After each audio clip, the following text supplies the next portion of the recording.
Today we are here to enlist the public's help to identify potential victims of what we believe to be a sinister and far-reaching romance scam. This is a very unusual episode of Prime Crime because we've been asked by the FBI to participate in an ongoing investigation, which is extremely rare.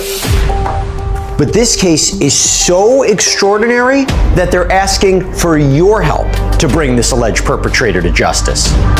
Federal authorities say 43-year-old Aurora Phelps from Las Vegas. Today, we are here to enlist the public's help to identify potential victims of what we believe to be a sinister and far-reaching romance scam. That is the voice of the FBI, reading from a prepared statement, and the clinical language is the first warning sign. The Bureau doesn't use words like sinister lightly. Think of a credit card statement arriving in the mail for a dead man. A line, item charge for a designer handbag processed 3 days after his body was found. The paperwork already knew what the family didn't. This isn't a story about lonely men looking for love. It's a story about a system of predation so cold, so precise, that it functioned like a machine, one that ate through retirement funds, pensions, and finally lives. The paperwork already knew. So far, the FBI knows of 11 victims, but there may be more.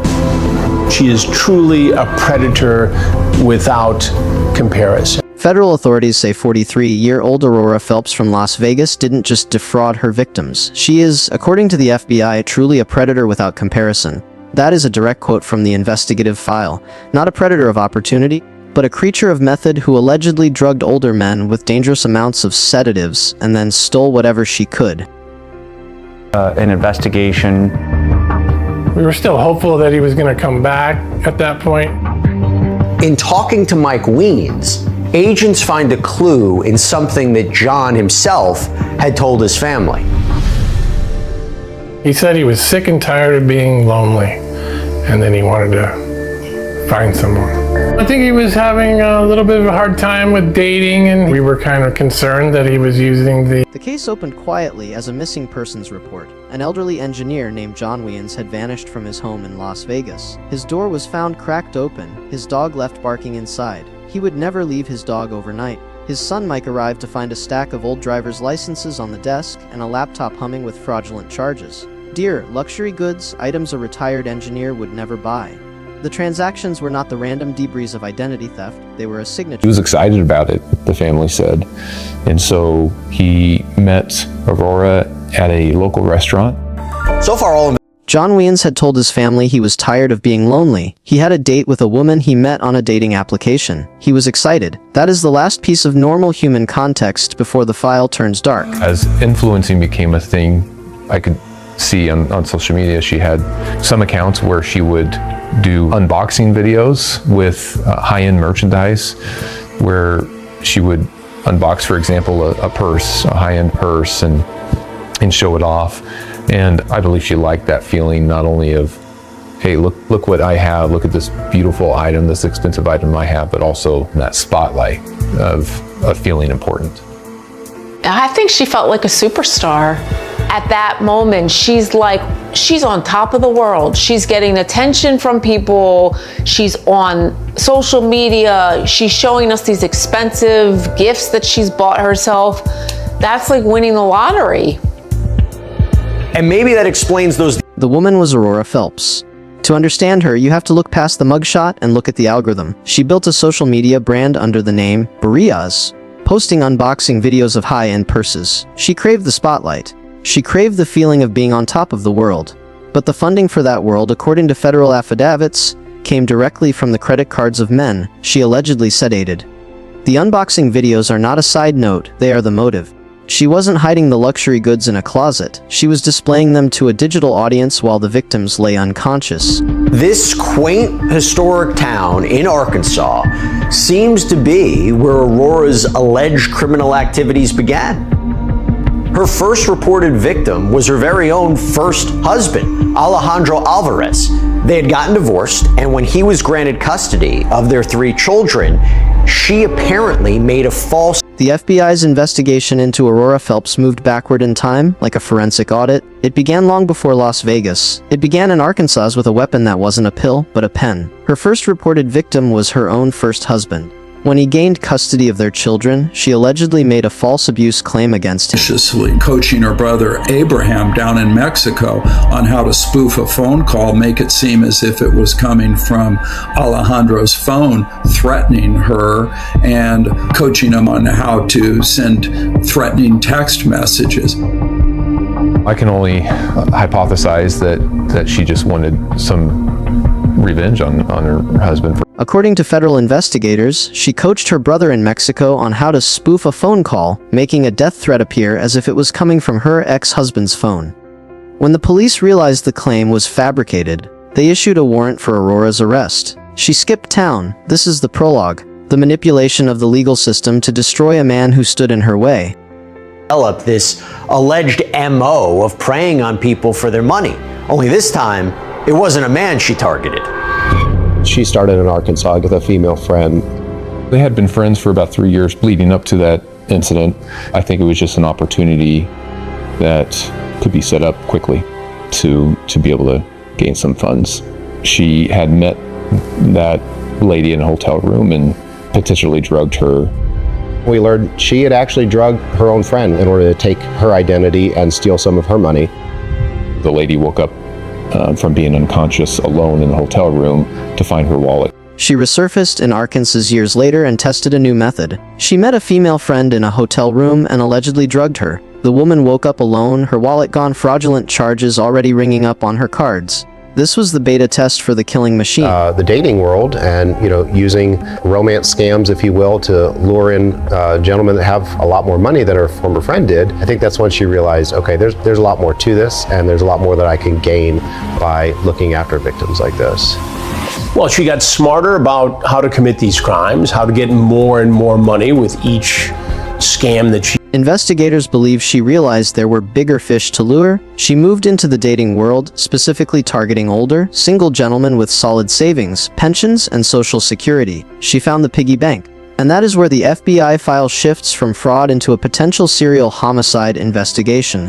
Which brings us to the moment of the ticking clock. If an American citizen can be drugged, wheeled across an international border, and killed in a foreign hotel room without raising a single alarm, who is actually watching the crossing? A year and a half before John Weens. He had a long career in the film business, worked in Hollywood, and at the time that this happened was retired, doing well, kind of enjoying life in his 60s, and I think was just looking for someone to date casually and got on dating websites to try to meet someone, and that's when he met Aurora Phelps. They actually began kind of a dating relationship. They would meet in person on lunch dates. Mike Weens, whose dad was allegedly victimized, also spoke to this man about his story. He tried not to pursue a relationship with her. She insisted and came over to his house bringing food. At one point, they ordered food and left the food unattended, came back and began to eat, and then passed out, and was estimated to be held in his home for about 5 days. One of the first men who responded to her posts was a retired Hollywood professional living near Las Vegas. He agreed to a date. He ate the food she brought. Then he passed out. He was held in his home for an estimated 5 days. He recalls waking up briefly to her shoving more pills down his throat to keep him unconscious while she liquidated his accounts. He survived barely, crawling out of a coma to find a spare set of car keys. But the financial destruction was absolute. She attempted to transfer over $3.3 million from his E-Trade account and successfully stole tens of thousands more. Changing passwords and trying to... She wasn't successful in that, which is why I think she made sure the next... He believes that because he survived, she made a tactical adjustment. He stated that she made sure the next people died. This case, it seems Aurora has struck again. Her next alleged victim was a retiree living across the border in Mexico. My name is Robert Burbach. People call me Bo. People call me Bobo. I've been called a lot of things. What do you do? But I'm a stagehand, and now I'm a member of Local 16. I've been in the business now for 44 years. Did some of the greats like Muddy Waters, Dolly Parton. Had the great opportunity to go out on the Stones, U2, Guns N' Roses, Ozzy, Pink Floyd, Paul McCartney, Genesis, David Bowie. That's impressive. Let's go from the list. When I started in our local stage union, he was like the best thing for me because he had been around and he was kind of bold and didn't hold back. But Bo was a really loving guy. You know, he showed me part of that in the way that he treated me as a coworker and as a friend and as someone he mentored or guided. The FBI didn't know about Bo Urbach until well into the investigation. We began to look into him, and he too was reported as a missing person by his family back in 2021. They had been kind of looking for his whereabouts for over a year when we reached out and inquired about the missing person report. He had adopted children, had a big heart from what his family describes him as. He had moved to Mexico, I think, just for a change of lifestyle, change of pace since he was retired. Bo seemed like he was, enjoying that fifth gear that he had found himself in, like going down there, being in the sun. There's a whole community in Mexico of expats, and they're retired engineers and professionals who, weren't millionaires, but they had a solid savings and they have a solid pension and they can live very well down there. And they can have fun. They can hang out with other expats, but they also can cross paths with somebody like Aurora Phelps. And for some of these guys, well, that was a death sentence. Aurora allegedly approached Bo on the dating app Tinder, going by the username Sissy. He had went to the Hard Rock Hotel because there's a restaurant there to meet Aurora after meeting her through the dating application. As with the other apparent victims, Bo's family tried to get in touch with him and they couldn't, which was unusual. Family who checks in often and also gets some financial support from him begin to notice, okay, one, he's not communicating again. Two, the financial support's not coming through as it usually does. And the lack of response, or sometimes the response that doesn't seem like their loved one, throws up red flags. In this case, Bo's son apparently receives this text message, written in broken. The next people, the FBI crossed the border into Mexico, where the paper trail leads to a community of expats. They found Robert Urbach, a retired stagehand who once worked with Pink Floyd and Dolly Parton. He met a woman on Tinder going by the username Sissy.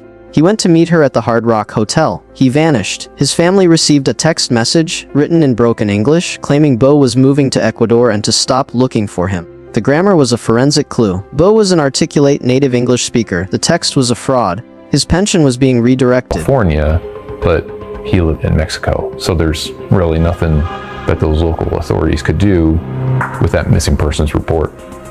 It's tough for an American family of one of these guys to initiate an investigation in Mexico. It's a different world down there, and it's very mysterious and difficult to navigate. So if they got a guy who dated the wrong girl and got ripped off for money, where does that balance in their priorities? We were pretty confident that he was a victim connected to Aurora. After he went missing, there were charges on his account, and then there were purchases made that we can confirm Aurora made on his bank accounts. We're able just to connect the dots. There was a report that someone contacted Robert Urbach's union, and it appears that someone, presumably Aurora, was trying to redirect his pension. And this fits, of course, with other behavior that's been alleged against her. She was ruthless, cold-hearted, and she would go to any length to get money from her victims, even after they were gone. We estimate probably around successfully 300,000. She attempted to do over 3.5 million. That was luckily flagged, but that's just what we know about. Sadly, Bo Urbach's family remained in the dark, waiting and wondering what had happened to him. It's torture to not know where your loved one is, to have no sense, is this person dead, alive? How do you move on when you can't have closure or the answer about somebody that you love who's gone missing? As you begin to look into these victims, you begin to take on almost a responsibility for their families. A lot of them seem like they didn't know where to turn to for help. They've been waiting, some of them years, to find out what happened to their loved one, and it became very personal. You develop connections with the victims' families when you're investigating what happened to their loved ones. It reminds you that this isn't just a story. It's not just an investigation. It's not just a prosecution. Real lives are involved here, and it matters. For Agent Zach Franklin, the case of Bo Urbach, who the FBI calls Victim 3, is almost literally keeping him up at night. One night I woke up from having a dream with Victim 3 telling me, "Help me, help me."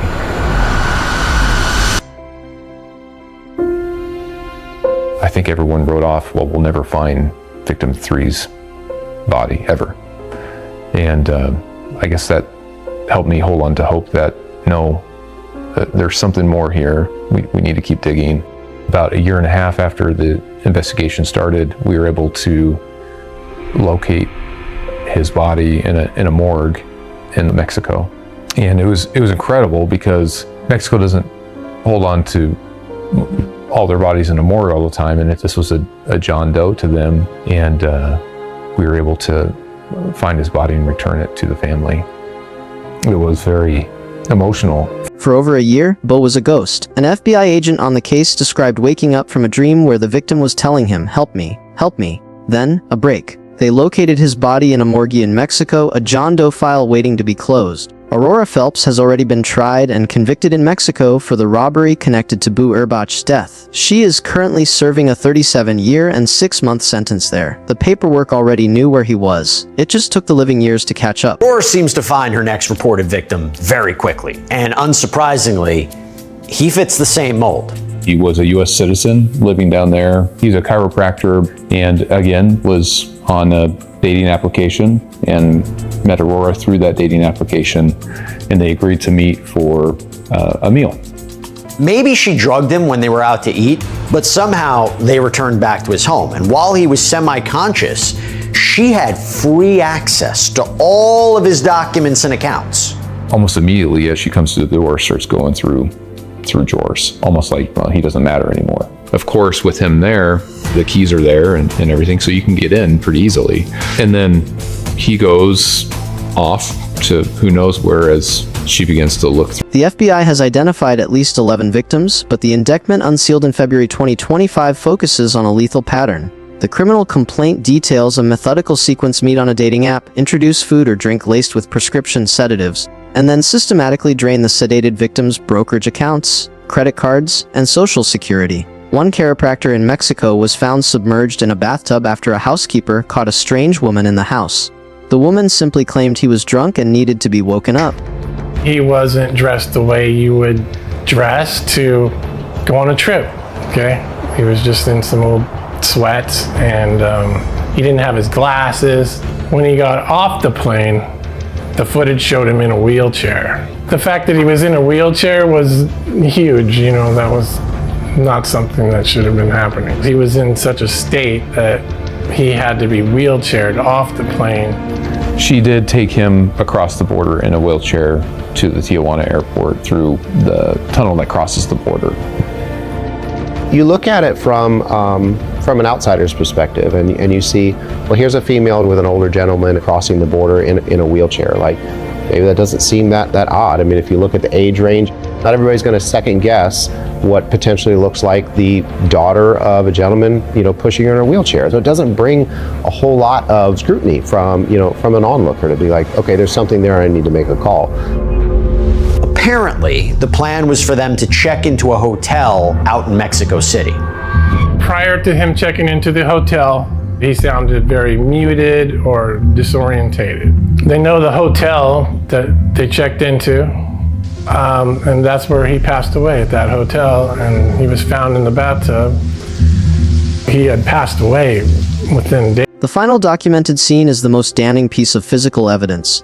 Airport security footage shows John Wayans arriving in Mexico. He is not walking. He is in a wheelchair, disoriented, in old sweatpants without his glasses, being pushed by Aurora Phelps. From the outside, they looked like a daughter and her elderly father. Within days of that footage, John Wayans was dead, found in a hotel bathtub. Charges being unsealed today relate to crimes Phelps is alleged to have committed against 4 male victims. By February 2025, the FBI has learned so much information about possible other victims. They realize, my gosh, we have an incredible crime spree that this woman has pulled off. If we've found this many victims already, who knows how many others may be out there. At that point, a decision is made to do something unusual, and that is to have the indictment unsealed so that they can hold a press conference, make it public. We're here today to announce criminal charges against Aurora Phelps, an incredible crime spree.